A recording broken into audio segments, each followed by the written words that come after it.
The characterization of Caddy and Quentin in The Sound and the Fury by William Faulkner, project by Maddy Arnold and Sean Vetter. Caddy begins her role in the novel as a sweet, protective girl with lots of love to give.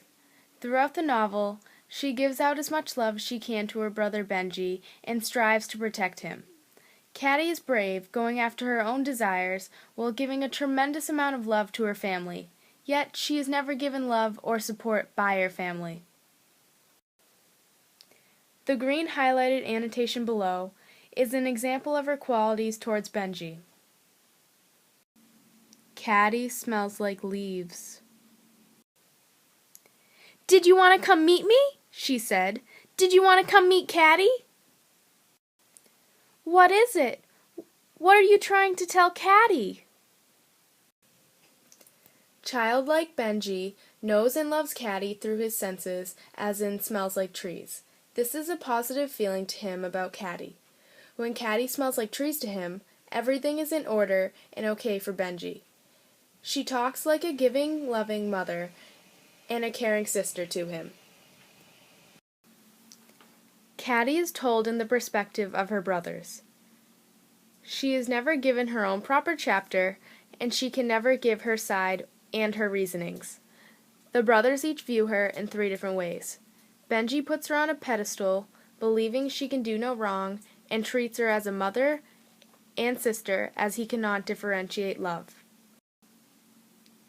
Quentin envies and lusts after her for losing her virginity, and wants to lose his so he can be a man by society's standards. Jason loathes her because of the divorce she had, which caused the Compson family to crumble financially and make him lose a business opportunity with her then husband. This annotated quote shows Caddy's uncharacteristic submissiveness to Quentin's needs.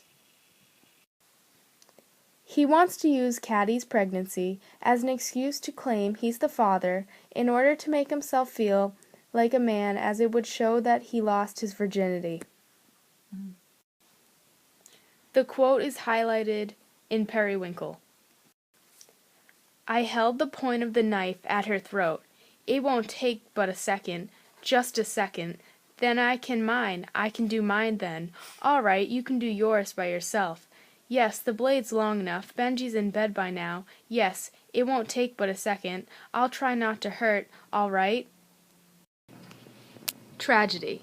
As a 7-year-old child, when Caddy falls in the water, she takes off her wet dress, but that goes against Southern values. She also goes against Quentin's command to not take off her dress. Quentin slaps her.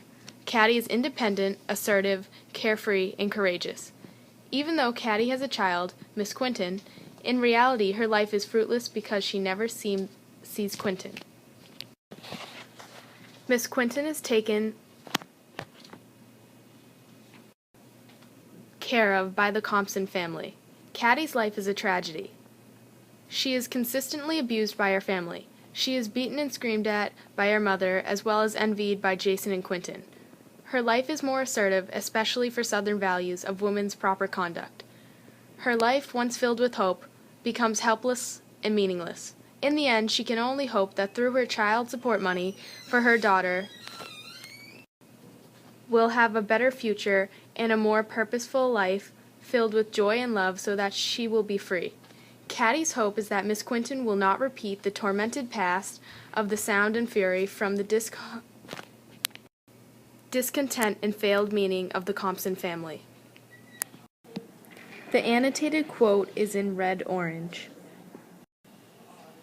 "It's not wet. I'll take it off." "I bet you won't," said Quentin.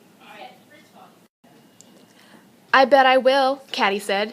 "I bet you better not," Quentin said.